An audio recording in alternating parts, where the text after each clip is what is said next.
Good morning everyone.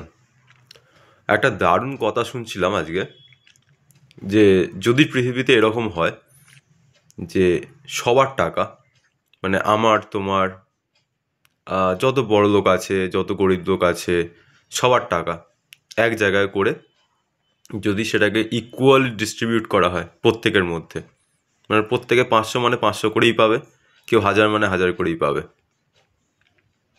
এইটা যদি করা হয় তারপর কি হবে?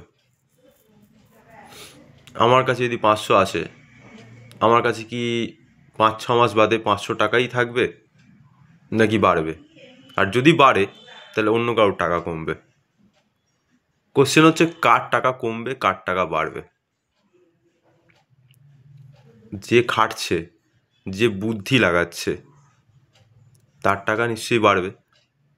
তাহলে কার টাকা কমবে?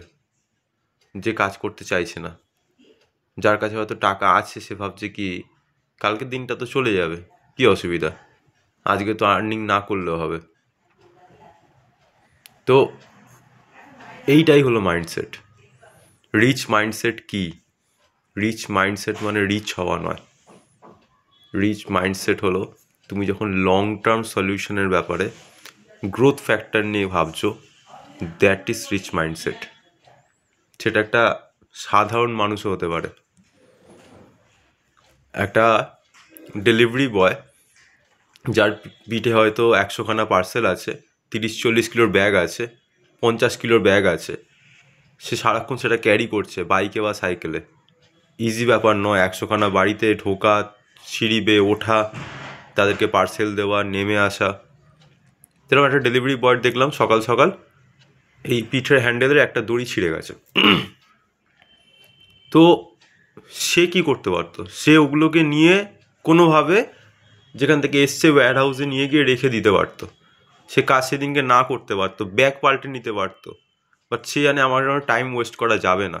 সে সেটাকে নিজে ওইখানে দাঁড়িয়ে 2 মিনিটে রিপেয়ার করলো, করে বেরিয়ে গেল। Solution oriented. যে কোনো প্রবলেমকে যখন মানুষ প্রবলেম হিসাবে দেখেই না, যখন সে সেটাকে সিম্পল চ্যালেঞ্জ হিসাবে ভাবে, নর্মাল চ্যালেঞ্জ, রোজ হচ্ছে নর্মাল ব্যাপার, এতে ক্ষতির কী আছে? একটা মানুষের নর্মাল প্রবলেমস হতে পারে, যদি আমরা সেগুলোকে চ্যালেঞ্জ হিসাবে নিই, বা ঘটনা ঘটতে পারে, ইভেন্টস ঘটতে পারে, ঠিক আছে? তো এগুলো তো কঠিন ব্যাপার নয়, এগুলো নর্মাল ব্যাপার হিসাবে যদি মানুষ নিতে পারে। আর যদি ধরো খুব বেশি আনন্দে আছে কেউ, ঠিক আছে, সেই আনন্দে সে ভুল কিছু কাজ করে ফেলছে, তার জায়গায় সেগুলোকেও যদি সে নর্মাল হিসাবে নিতে পারে না, মানে দুটো সিচুয়েশানেই নিজেকে শান্ত রাখা যদি রাখা যায়, তাহলে তাহলে কিন্তু তুমি উইনার। যদি কারোর মতামত আমার থেকে মনে হয় যে আমি ভুল বলছি, তাহলে অবশ্যই কমেন্টে জানাও। আর যদি মনে হয় ঠিক বলছি, প্লিজ শেয়ার করো। Thank you.